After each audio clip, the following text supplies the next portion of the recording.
Vou te fazer umas perguntas agora, tá? Perguntei onde se pode, você falou que podia. É um concurso.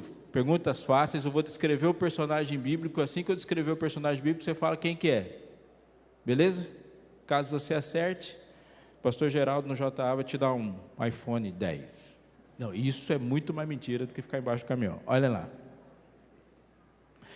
Essa pessoa é descrita na Bíblia com muitas páginas. E nas páginas que a descrevem, não há menção nenhuma de pecado. Calma. Ele viveu entre 12, no seu período aqui. Foi negado, traído, vendido pelo preço de um escravo. Foi violentamente tentado, mas não cedeu. E pela sua fidelidade, justiça, graça, perdão, ele salvou todo mundo.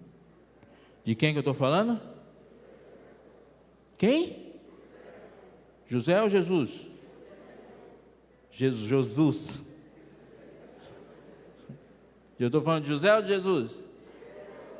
Tá, vocês estão muito confusos. Vou fazer a próxima pergunta.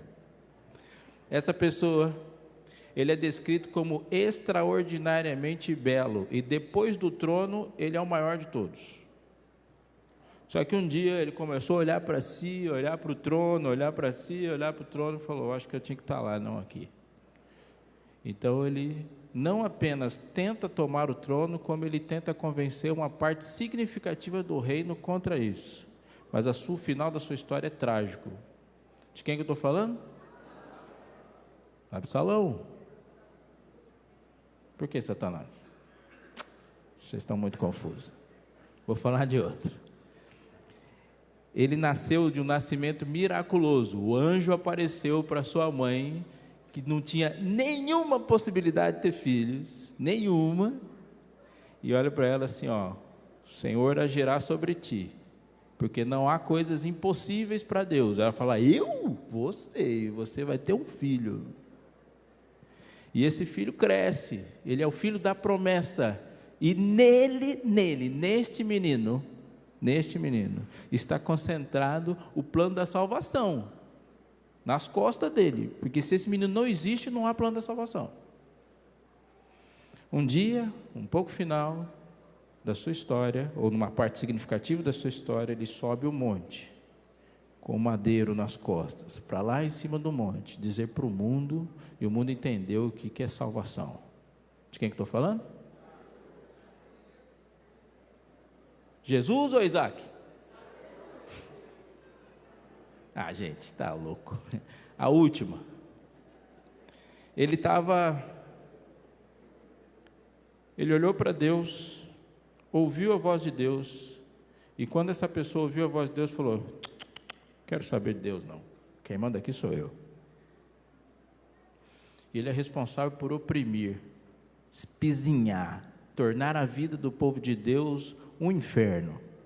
Essa pessoa. Mas Deus fala assim: eu vou agir.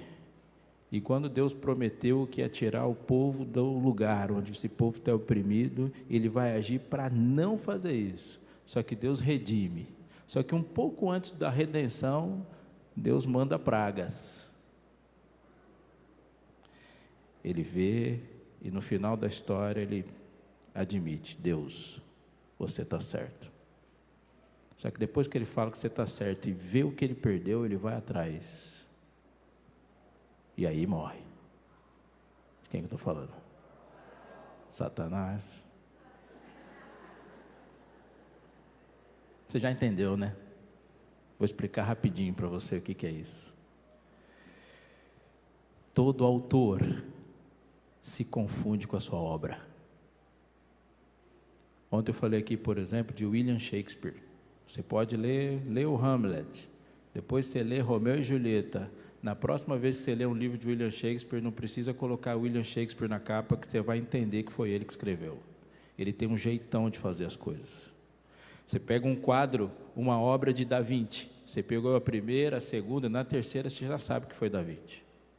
Quando você olha para a Bíblia, você lê Romanos, depois você lê Coríntios, depois você lê Gálatas. Quando você chegar em Efésios, você sabe, isso aqui foi Paulo. A gente fala que Paulo escreveu Hebreus, não tem lá o autor de Hebreus, mas você olha assim e fala, isso aqui é teologia paulina, é o jeito dele. Você lê o Evangelho de João, lê o 1º, 2º, 3º João, quando você lê Apocalipse, está lá o verbo, só João faz isso, isso aqui foi João. Todo autor deixa marcas de si nas suas próprias obras, você faz isso. Não sei que profissional você é, mas as pessoas conhecem o seu nível profissional e conhecem o seu jeito de fazer as coisas pelas marcas que você deixa nas coisas que você produz. Fazemos assim com os nossos filhos. Nossos filhos às vezes falam frases que a gente detesta, porque são frases que nós não gostaríamos de ter falado, eles estão falando. Não é assim com você, sim ou não? Por favor, não se esqueça do que eu vou te dizer agora. Todos os dias você decide quem escreverá a sua história. E no momento em que você decide, conscientemente ou não, quem escreverá a sua história, o autor da sua história deixa marcas em você, porque todo autor coloca a sua vida na sua própria obra. No dia que José falou, Senhor, eu sou teu, Jesus escreveu em José a sua própria história, e a história de José é a história de Jesus. Como a história de Isaac é a história de Jesus, como Sansão teve, no momento da promessa do seu nascimento, a oportunidade de permitir que na história de Sansão fosse a história de Jesus, porque a história de Sansão começa como começou a história de José, como começou a história de Isaac, e como deveria começar a minha e a sua. E quando Sansão falou, não vai ser assim, Satanás pegou a caneta e continuou escrevendo. Faraó também, porque Faraó, ele é um tipo de Satanás, ele vive do mesmo jeito e morre do mesmo jeito. Teve um homem que era rei de Tiro, e a vida dele é tão parecida com a vida de Satanás, que Deus usa a vida dele para nos explicar o que é Satanás. Como caíste do céu, ó estrela da manhã. Isso aí foi escrito por uma pessoa real, que estava lá. Meu irmão, minha irmã, isso é tão fundamentalmente importante, que isso responde uma das perguntas mais importantes da vida de um ser humano. Ontem eu falei uma para você, qual que é a pergunta mais importante da sua vida? Você já falou para alguém que ama hoje? Sim ou não? Fala isso, se você tiver oportunidade. Hoje eu vou falar para você de uma pergunta importante, extremamente importante na vida de um ser humano. E a pergunta é simples: quem é você? Quem é você? É a pergunta mais importante que podemos responder diante do mundo para terminar a obra. Quem é você? Quem somos nós? Isso é uma pergunta radicalmente importante. E se eu abrir a minha Bíblia, eu convido você a abrir a sua Bíblia, a resposta a ela começa com algo tremendo, real, e você deve decorar esse texto, grifar esse texto, tuitar esse texto, bordar em um pano de prato. Será que alguém faz isso? Gênesis capítulo 1, verso 26. Gênesis 1, 26. É o texto mais fácil de achar de hoje. Se você achou, diga achei. E diz assim, também disse Deus, façamos o homem como? A nossa imagem conforme a nossa semelhança. Isso significa algumas coisas fundamentais para você. Primeiro, é possível identificar uma imagem de Deus? Sim, ele diz, façamos o homem à nossa imagem. Significa que Jesus tem nariz, olhos e boca? Que ele sorri? Isso é muito mais do que isso. Muito mais, quando ele disse, façamos o homem a nossa imagem e semelhança, ele estabelecendo uma semelhança, ele está estabelecendo a imagem, ele está estabelecendo profundo e radicalmente um propósito. E aí, garoto? Vai se acostumando com esse lugar aí. Nasceu o evangelista aí, Façamos o homem a nossa imagem conforme a nossa semelhança e propósito. Então, olha para mim, atente o que eu vou te dizer. Você é um ser criado. Se você crê, diga amém. Se você é um ser criado, você não se define. Entende? Não dá para você se definir, porque o que define a obra, quem é? É o autor da obra. O autor da obra diz o que é a obra e para que serve. Quem é você? Pergunto para Deus. porque Ele disse quem eu sou. Façamos o homem à nossa imagem. E muitas vezes perguntamos, o que significa isso, ser a imagem? O texto explica. O texto diz que ser a imagem de Deus continua. Façamos também o homem à nossa imagem, conforme a nossa semelhança, tenha ele, o que está escrito aí? Domínio. Essa é a descrição e a explicação no próprio texto quando ele diz o que é ser imagem. Tenha ele domínio sobre os peixes do mar, sobre as aves do céu, sobre os animais domésticos, sobre toda a terra e sobre todos os animais que rastejam sobre a terra. Pergunto, você tem domínio sobre tudo isso? Não temos. Se você me ver pescando, você vai perceber que eu não tenho nenhum domínio sobre os peixes do mar. Mas Jesus tinha. Jesus falava, Pedro, joga a rede do outro lado. Pedro joga a rede do outro lado, o que acontece? Aquele monte de peixe. Domínio. Pedro, vai pescar, que você está atrapalhando minha conversa. Aí Pedro foi pescar. Quando ele voltou da pescaria, Jesus sabia o peixe que tinha engolido a moeda que estava no rio que Pedro ia pescar. Isso é precisão. O que é isso?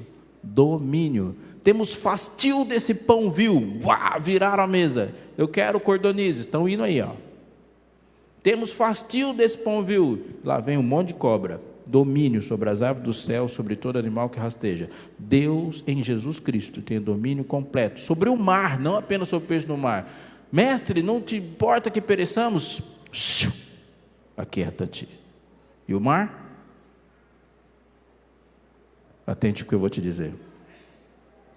Se você quiser saber como seria a sua vida e a sua relação com as coisas criadas no mundo, caso você não tivesse pecado, leia os evangelhos.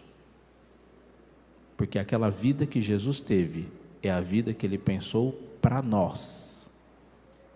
Aquela relação de poder e domínio que Jesus teve é a que Ele pensou para nós. Jesus é o segundo Adão. Esse domínio nos foi usurpado. Não temos nenhum domínio. Sim ou não? Mais ou menos. Você pode ter domínio sobre os peixes do mar, sobre as aves do céu, sobre tudo que rasteja sobre a terra? Pode. Como? Orando. Quando Adão saiu do Éden, Deus substituiu coisas próprias do Éden para que o domínio não fosse perdido. Por favor, continue prestando atenção. Lá no Éden tinha uma coisa que Adão não podia fazer. Qual que era? O que ele não podia fazer de jeito nenhum? Me ajuda aí. Comer da árvore do conhecimento do bem e do mal. Não podia. E tinha uma coisa que ele tinha que fazer. E o que ele tinha que fazer? Comer do fruto da árvore da vida. Adão não foi expulso do Éden porque comeu do fruto do bem e do mal. Ele foi expulso do Éden para não comer do fruto da árvore da vida. Vocês estão me entendendo? Porque ele não saiu de um lugar perfeito para um lugar hostil. O mundo inteiro era perfeito. Quando ele sai do Éden, ele continua morando num mundo bom. Ele só não tem mais acesso à árvore da vida. Vocês estão me entendendo? Sim ou não? Mas tem mais uma coisa. Lá no Éden, Deus falou para ele, tenha domínio. Então ele substituiu 3 coisas. Qual é o substituto imediato que Deus colocou na vida de Adão assim que ele sai do Éden para a árvore da vida? Aliás, a árvore do conhecimento do bem e do mal. Me ajuda, é um raciocínio simples. Deus chegou para Adão e falou, Adão, tudo isso é seu, menos isso. De quem era a árvore do conhecimento do bem e do mal? De Deus, não é de Satanás e nem de Adão. É de Deus, tudo seu, menos isso. É para você lembrar que eu te coloquei numa posição elevadíssima, mas você não é Deus.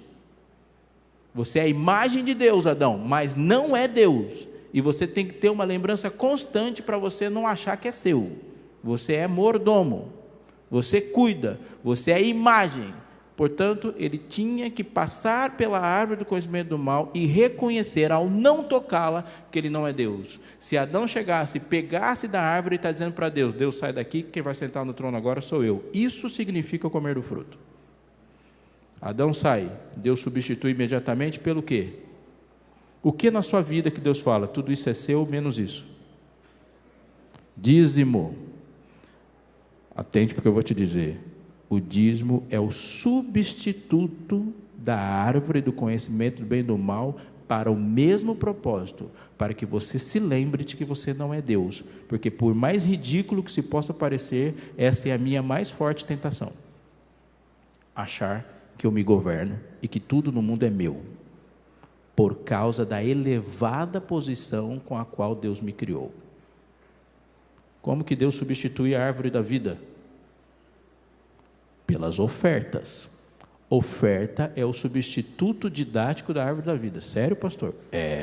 Adão tinha que ir à árvore da vida para se lembrar que tudo tem uma fonte, que a vida tem uma fonte, que a beleza tem fonte, que a graça tem fonte, que a vida tem fonte, que a alegria tem fonte, e a fonte é Cristo. E, portanto, a árvore da vida é o local de adoração onde ele tem um encontro com aquilo que Deus dá e Deus substitui. Uma forma prática: se você chegar aqui e você ganhou lá seus 5 mil reais, quanto você tem que dizimar? 500, certo? Aí você pega os 500 e fala assim: cara, esses 500 aqui dá para eu passar um final de semana legal com a minha família. Você está cheio de má vontade. Deus aceita? Sim ou não? Claro que aceita. Aceita? Aceita. Cheguei para o pastor Geraldo e falei: pastor, me empresta 500 reais. Ele vai lá e me empresta. Pois eu estou cheio de má vontade para devolver. Você acha que ele vai aceitar? Claro que vai, é dele.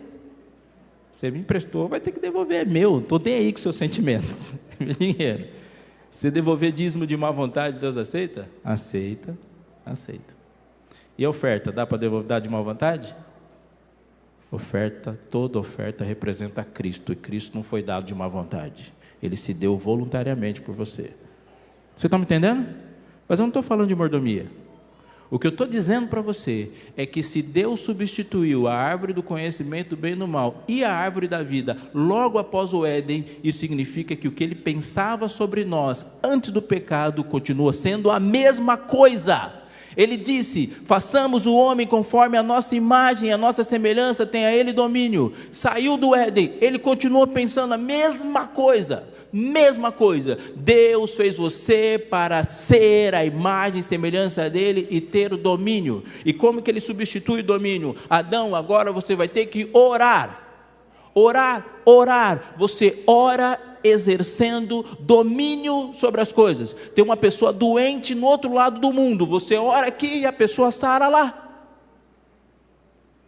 Você está aqui e diz, e como Elias, vai ficar 3 anos e meio sem chover. Sério, Senhor, o que eu faço? Sobe lá e ore para que não chova. Elias ora e o céu fecha. Elias, deu 3 anos e meio, está na hora de chover. O que você faz? Deus falou para Elias orar. Elias, ore. Elias vai lá, sobe um monte e ora. O que acontece? Chuá! Elias abriu o céu. Ore. Josué orou.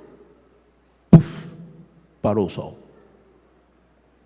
Ezequias orou, puf, parou a terra. Você ora e a chuva cai, e a chuva não cai, e os montes se movem do lugar. Não foi isso? Não foi eu que inventei essa frase, não. Quem falou isso foi Jesus. Domínio, oração intercessora é a realização do propósito pelo qual o ser humano foi criado: ter domínio. Adão não orava como nós oramos, ele conversava diretamente com Deus. Nós, conforme fomos nos afastando do Éden, Deus foi criando mecanismos para que o nosso domínio não fosse perdido. E nós vivemos em um mundo em conflito neste domínio. Você entendeu? Sim ou não? Vá para o livro de Daniel, capítulo 7, verso 27. Daniel 7, 27. O livro de Daniel fala de um juízo, vou ler o 26 porque dá um contexto bom, e fala de um momento decisivo na história do mundo, da história do universo, e no capítulo 26 diz assim: mas depois se assentará o tribunal para lhe tirar o domínio usurpador, para destruir e o consumir até o fim. Olha o que diz o versículo 27, o reino e o domínio e a majestade dos reinos debaixo de todo o céu serão dados para quem?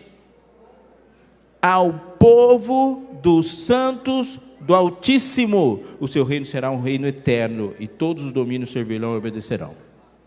Deus se levanta o juízo para tirar o domínio de Satanás sobre o mundo e devolver o domínio ao povo, você, dos santos do Altíssimo. Domínio, isto é ser imagem e semelhança de Deus. Quais são as implicações práticas disso? Eu disse que Deus substituiu a árvore do conhecimento do bem e do mal, da vida. Ele nos colocou oração, mas tem algo fundamental que Ele coloca em nós: dons.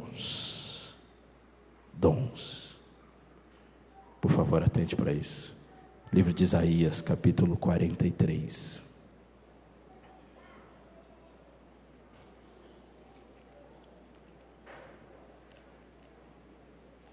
Está comigo? Sim ou não? Versículo 7. Isaías 43, 7 diz assim, ó. Você achou? Diga achei. A todos os que são chamados pelo meu nome e os que criei para a minha glória e que formei e fiz. 1 Coríntios capítulo 10, 31 diz: portanto, quer comais, quer bebais ou façais outra coisa qualquer, fazei tudo para quê? Para a glória de Deus. Você bebeu água hoje? Já bebeu água? Sim ou não? Eu bebi água de coco hoje. Obrigado, Nilton. Você está me estragando.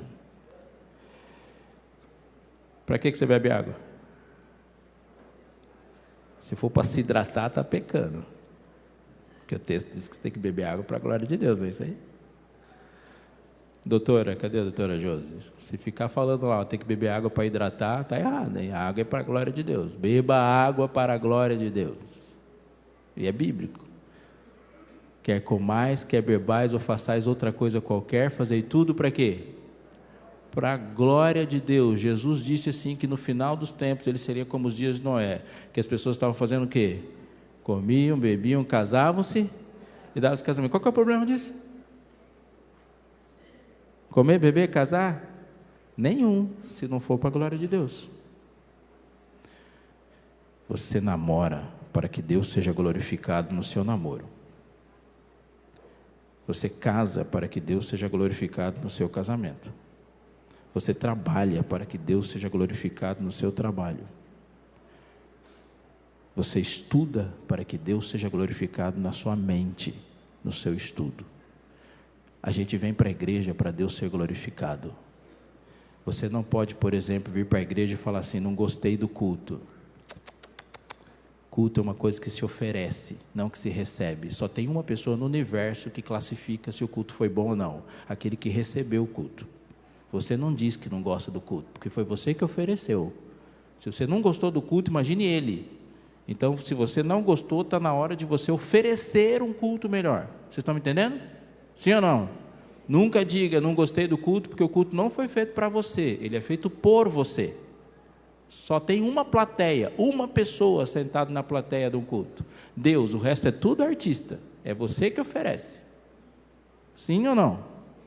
Sim. Estou falando isso só para você não falar do culto de hoje. Cadê? É pecado que você vai falar na hora do almoço lá. Tudo que fazemos, o fazemos para a glória de Deus. Então vai lá. E o que tem dom a ver com isso?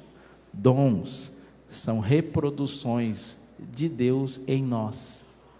Quando Deus decide se reproduzir em nós, isso é dom. Um exemplo.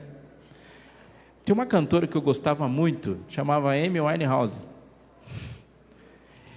Na primeira vez que eu fiz 40 madrugadas, eu orei por ela. Era esquisito, que eu chegava na igreja, a pessoa falava assim: alguém aqui está orando pelos 5 amigos? Eu falava dos meus 5 amigos e a Amy. Ninguém sabia quem Amy que era a Amy Winehouse. Eu orei por ela. Quando eu descobri que ela estava usando crack, eu orava muito. Orei muito para que ela não usasse crack. Ela tinha asma. Gostava dela. Ela cantava muito, muito. Ela tinha o dom de cantar? Não. Por que não? Ela cantava bem, não tinha dom. Dom é quando algo que somente Deus é capaz de fazer acontece nas suas habilidades. Cantar bem e ter dom de cantar não é a mesma coisa. Alguém ouviu a Amy cantar e falava: uau! uau, cantar muito. Nunca vi alguém falando assim, ouvi a Amy Winehouse cantando, e encontrei Jesus. Isso nunca aconteceu. Eu posso cantar maravilhosamente bem, e você sair daqui do jeito que veio. E tem gente que pode cantar muito menos do que muita gente talentosa, e você tem um encontro com Jesus. Isso é dom, só Deus é capaz de fazer isso, não são habilidades. Já ouviu o Barack Obama falando? Ele com o microfone na mão, é impressionante, impressionante, um dom de oratória absurdo, como muitos outros, como Hitler tinha, um dom de oratória extraordinário, conseguiu convencer uma nação inteira de alguns absurdos. Tem algumas pessoas aqui no Brasil que também conseguem fazer isso, tem uns dons e conseguem convencer a gente a fazer uns negócios absurdos. Mas ninguém fala assim, ouvi o Barack Obama pregando e Jesus falou comigo. Nunca ouvi ninguém falando isso. Mas eu já vi gente pregando, falando nós vai, nós fumo, e alguém encontrou com Jesus. Isso é dom. Dom. Isso não estou falando para você, então nunca mais vou estudar. Não. Tudo que tem na sua mão, na mão de Deus é útil.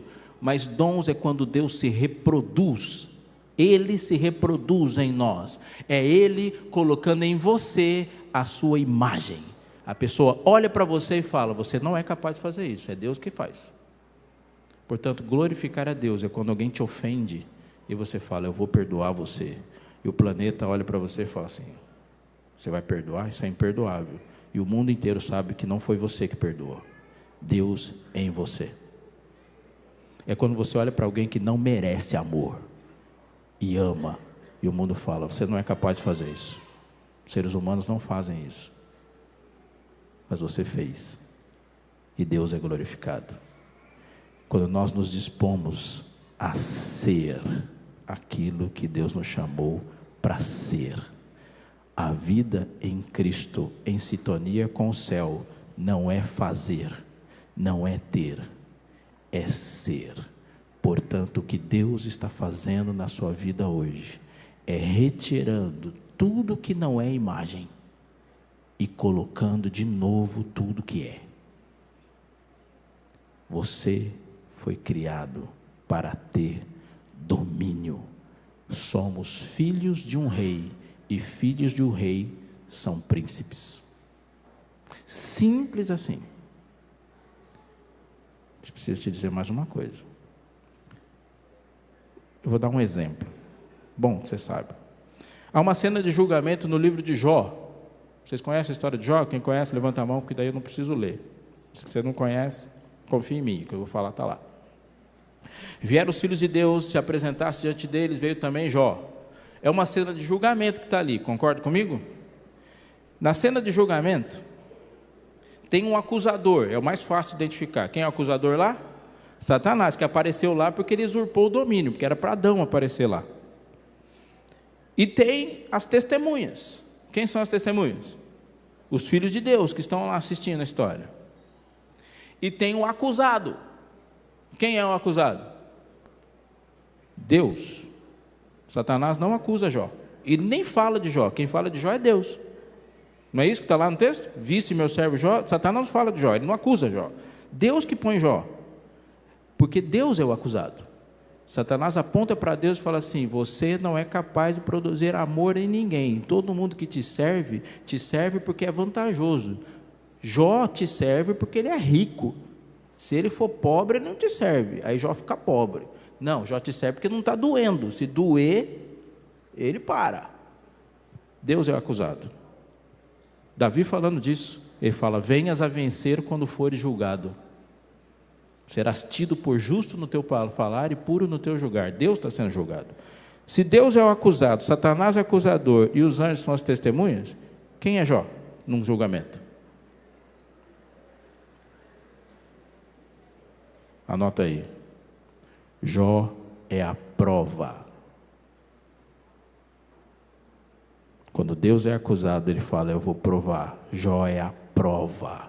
E por que Deus põe Jó no meio daquela bagunça? Porque Deus fez Jó para ser conhecido. Deus fez você para que ele fosse conhecido. Deus criou você para que o seu caráter fosse mais plenamente conhecido. Este é o propósito e a razão da sua existência. Deus não fez você para ficar por aí andando atrás de felicidade, porque você só vai encontrar felicidade na realização do propósito da sua vida. Deus ser glorificado e conhecido por você. Pergunta é, por quem? Livro de Efésios, capítulo 3, verso 10. Grife esse texto, decore esse texto, tweete esse texto, faça um story desse texto, borde num pano de prata, se você é de uma outra geração. Efésios capítulo 3, verso 10. Você achou? Você achou? Me espera, que eu não achei ainda. 3, 10, e diz assim: para que, você achou? Sim ou não?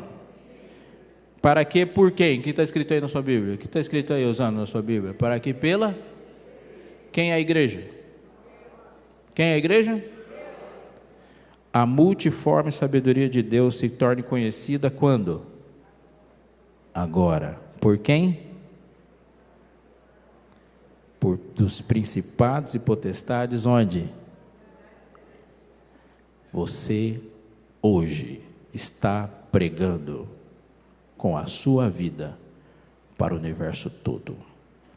Como que você está pregando? Sendo a imagem de Deus. Deus criou você para que o universo o conhecesse melhor. E se você fosse um navegante espacial e chegasse até o Éden com a intenção, ou a terra, com a intenção de conhecer a Deus, e quisesse perguntar, como que eu faço para conhecer a Deus? Você ouviria a resposta, vai lá falar com Adão, porque ele é a imagem de Deus. Imagem de Deus, em tudo. Pastor, quer dizer que eu tenho que me parecer com Deus? Você foi feito para isso. Preciso dizer algumas coisas agora antes de terminar. Se tudo que eu sei sobre você eu soubesse olhando para o seu carro, e você estacionasse seu carro na frente da igreja, e tudo que nós sabemos sobre você, nós sabemos analisando o seu carro, passasse uma pomba e carimbasse o seu carro, quanto tempo você levaria para limpar? Se tudo que eu sei sobre você, eu sei olhando para o seu carro. Demorava para limpar ou não? Ia ficar com aquela imagem borrada? Você limpa na hora? Sim ou não? Quando a imagem de Deus levou o seu primeiro arranhão lá no jardim, o que aconteceu? Jesus foi na hora, consertar a imagem. Se você é uma pessoa que se importa com a sua imagem, não ache que Deus não se importa também. Porque você não é um projeto do seu pai. Você não está aqui por intenções do seu pai ou da sua mãe ou pelas circunstâncias. Você é um projeto magnífico e extraordinário de Deus, que envolve a imagem dele. Portanto, se você quer saber o tamanho do amor de Deus por você, você tem que saber qual é o tamanho do amor dele por ele. Por isso que é infinito, porque ele olha para você e se vê, porque ele foi feito para isso. Você foi feito para isso. Eu estava em casa passando uma camisa, eu passo camisa, eu tenho um método prático. Eu estava passando para ir para a igreja, eu faço o que alguns de vocês tenho certeza fazem. Passei essa parte, claro, né? Porque eu vou botar um terno por cima. Você nunca vai saber se as minhas costas estão amassadas. Apareceu a minha esposa lá na hora.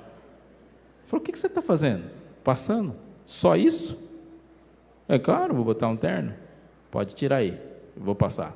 Aí ela fala uma frase que tenho certeza que vocês falam. O que eles vão pensar? Que você não tem mulher, não, né? Lembrei da minha mãe na hora. Minha mãe falava isso também. Você vai sair desse jeito? Vou. Imagine, vamos pastar que você não tem mãe. Você já não falou essa frase aí? O que ela está fazendo? Ela está pensando em mim? Não, ela está pensando na imagem dela. Adão saiu correndo do jardim adentro, Deus correu atrás dele. Falou: Adão, onde você vai? O que vão pensar? Que você não tem pai, não? Que vai sair por aí estragado pelo pecado? Pode vir aqui que eu vou arrumar você. E às vezes eu faço isso, eu saio por aí, Deus fala: não, ó, você tem pai. Você tem pai. Você tem pai. Filho, por favor, preste atenção. Jesus não estava na cruz para você passar a vida inteira sentindo vontade de se parecer com o Neymar. Jesus não subiu na cruz por causa disso. Jesus estava na cruz para que você olhasse para aquela imagem, soubesse que aquela imagem é sua. E por que Jesus está tão feio na cruz? Por que ele está tão feio? Porque aquela imagem não é a do Filho de Deus. Aquela imagem é a minha. Aquilo lá sou eu.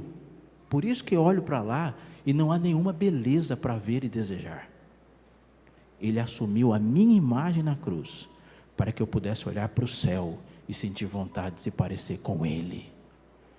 Nós temos uma identidade com o céu tão grande, a ponto de que Deus olha para o céu e todos os seres que Ele criou, e quando os seres que Ele criou perguntam: o que eu faço, Senhor, para te ver e te conhecer melhor? Ele fala: olha para o homem que eu criei. E quando alguém chega para o homem criado, você e eu, e fala assim: como que eu faço para saber quem é você? Você deve falar: olha para Deus, porque lá no centro do universo, sentado no trono, no lugar mais importante do universo, existe um Deus que se fez homem. E aqui, esse planeta que se tornou o foco da atenção do universo inteiro, existe um homem criado à imagem de Deus. Isso é sintonia com o céu. Existe um homem, Deus, sentado no trono. Existe um homem sentados aqui no culto, que foram feitos à imagem de Deus, para que lá no céu o mundo saiba quem é você, e aqui na terra o universo saiba quem é Deus. Assim, dessa forma. Me lembro de um dia que eu estava indo para a escola. Eu tinha uns 11, 12 anos de idade, e agora eu termino. Eu vivi um drama que quase muita gente passa. Eu estudava numa escola muito boa na cidade de Tatuí. Meus pais foram servidores da Casa Publicadora até a aposentadoria. E a escola era boa, uma escola industrial. Escola boa é bom porque é bom, e é ruim porque todo boy vai estudar lá. Então a playboyzada que podia estudar em escola particular ia para lá, para a escola pública, que isso torna a vida infernal, porque eles usam aqueles tênis caros e jogam a bola e tal. E lá tinha um negócio: a galera que era igual eu, que lá em São Paulo a gente chama de fubazada, ia para merenda, e os boys iam para a cantina comprar coca e pizza. E o período mais terrível é na hora de jogar bola, porque assim, você tem duas formas de ser titular: ou você é bom de bola, que não é meu caso, que eu sou destro e os meus 2 pés são esquerdos, ou você é o dono da bola, né? O dono da bola joga de qualquer jeito. Que ruim.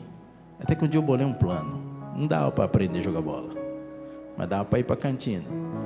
Minha mãe distribuiu algumas tarefas para a gente, e uma das tarefas, a minha tarefa era limpar a geladeira.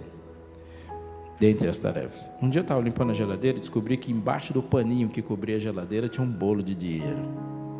Falei: é hoje. Que desgraça esse negócio. Todo mundo estava distraído, fui lá, limpei a geladeira, peguei o bolo de dinheiro, enfiei no bolso e fui para a escola. Naquele dia a professora de inglês faltou. 2 aulas vagas. Bola. Antes disso tinha intervalo, coca e pizza, comprei para mim, paguei para os amigos, joguei bola. Foi da hora. Aquele dia foi da hora. Paulo fala que, em Hebreus, o autor de Hebreus fala que há prazer no pecado, mas é um prazer transitório. Voltei para casa, 5:30 da tarde. Sabe quando você está entrando assim, e a hora que eu passei pela porta, eu pisei assim no assoalho para entrar na cozinha, aí foi como apertar um play do meu nome. Eu entrei, minha mãe falou: Robson,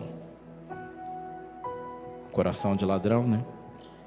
Você começa a falar, ai, ai, ai. Na minha mente eu pensei assim, como que eu vou dizer para minha mãe que não fui eu? Que provavelmente esse Robson é o inquérito que ela já tinha instaurado para ver quem que era. E eu vou tentar falar que não fui eu, dizer que saí mais cedo, sei lá. Daí o corredor era o período de eu pensar na minha defesa. Abri a porta do quarto dela, ela estava sentada na cama, ela falou, senta aqui. Nessa hora eu falei, meu argumento já não vai dar certo, porque ela não vai perguntar se eu sei. A hora que eu sentei, ela estendeu a mão e falou assim, cadê o dinheiro?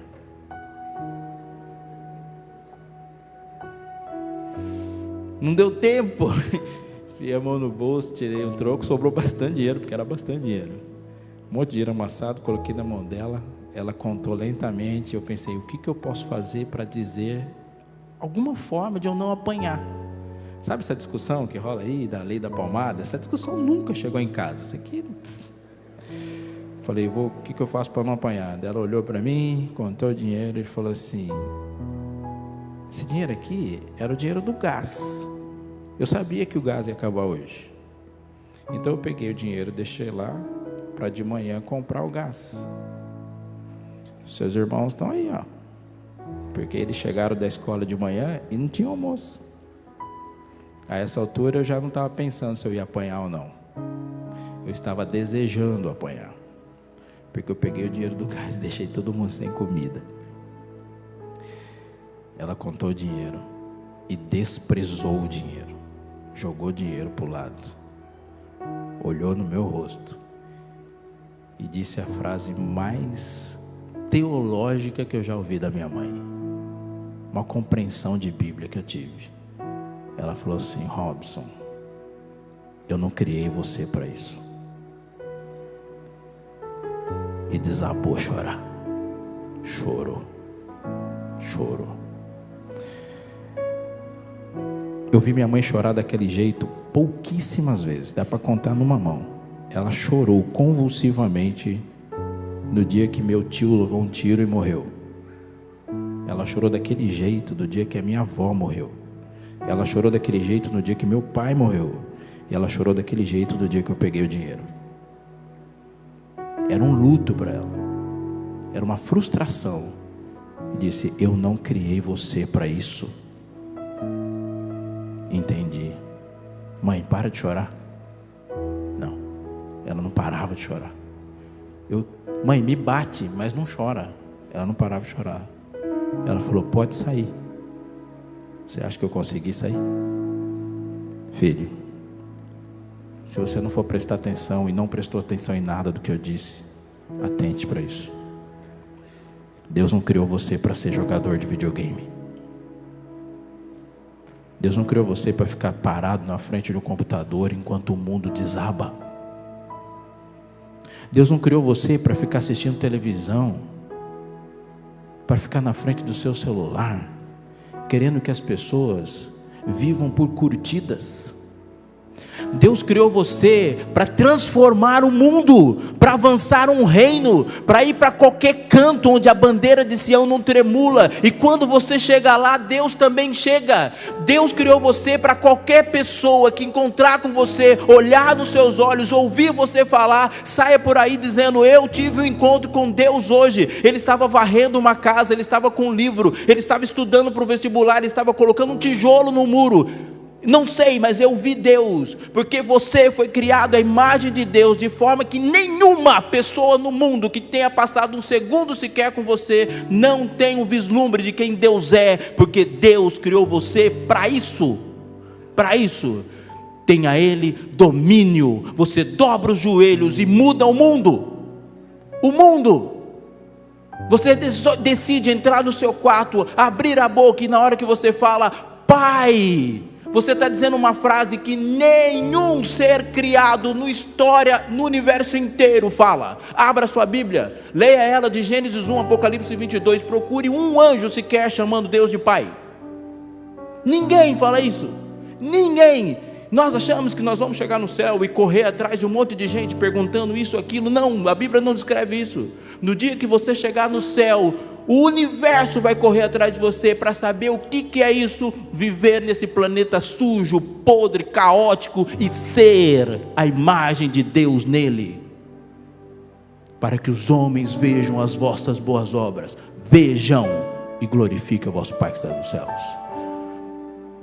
E vi outro anjo voando pelo meio do céu, tendo o evangelho eterno para pregar a todos que se assentam sobre a terra. E o evangelho é: temei a Deus e dai-lhe glória. Como? Vendo as vossas boas obras e glorificando o vosso Pai que está nos céus. Deus não estava na cruz para que você sentisse vontade de andar de Nike por aí. Deus estava na cruz para que os homens sentissem vontade de ser iguais a você. E Ele não fez você por esse monte de coisa que sentimos vontade. Ele fez você de uma forma tão elevada que nem no seu sonho mais louco você tinha pensado nisso. Eu quero orar com você e por você.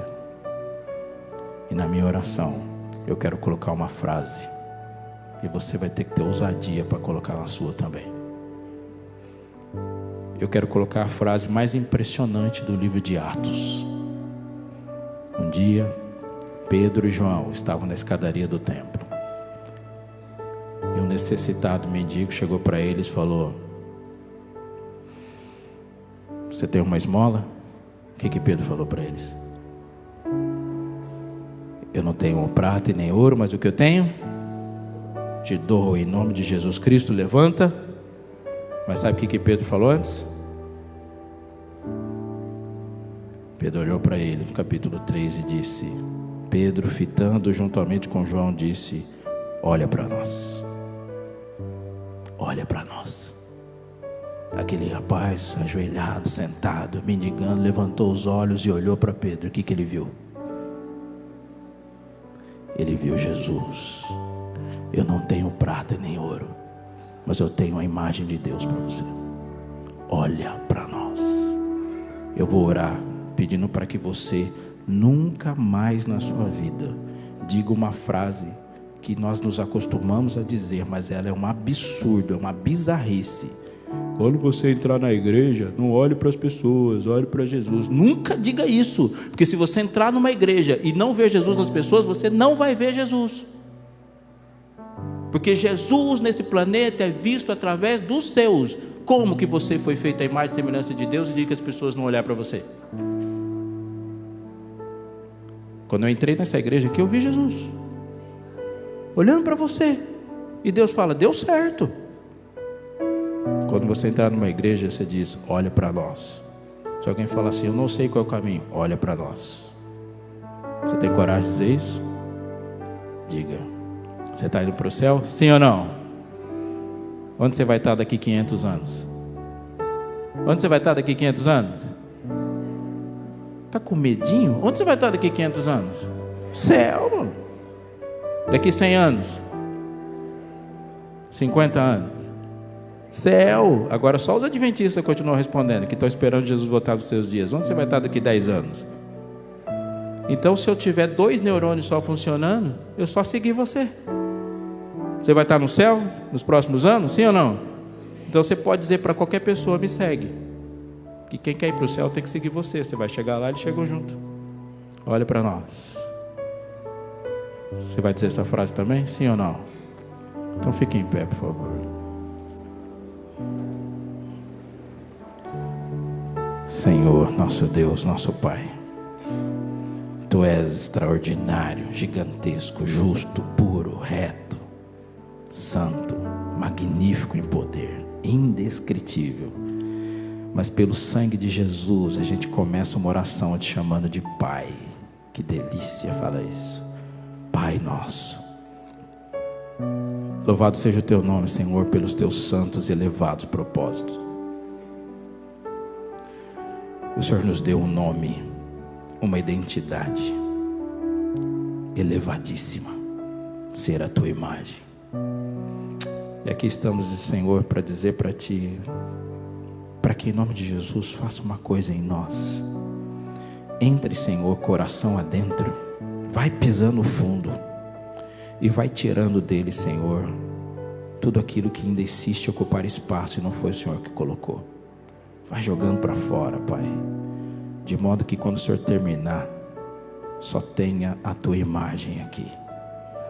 Nós queremos, Senhor, nos entristecer pelas mesmas razões que o Senhor se entristece, e nos alegrar pelas mesmas coisas que o Senhor se alegra.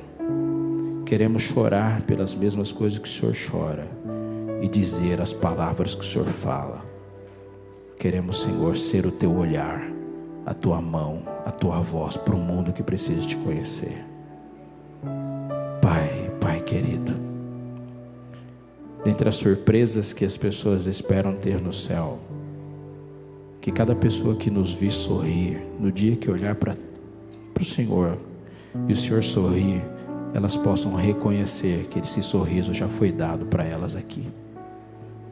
Quando elas te abraçarem, Senhor, lá no céu, que elas possam se lembrar dos abraços que nós demos nelas aqui e o Senhor as tocou. Senhor, quando a sua voz for ouvida no céu, que as pessoas reconheçam que foi a voz que elas ouviram pelo teu povo aqui. Somos teus, somos a tua imagem. Restaura, Senhor, que tenhamos a coragem de passar pela porta dessa igreja, de enfrentar o mundo dia a dia, olhando para todos os que precisam de ti e dizer: olha para nós, sigam-me. Que esse seja um alvo, uma realidade, um propósito desta igreja aqui, em nome de Jesus. Amém.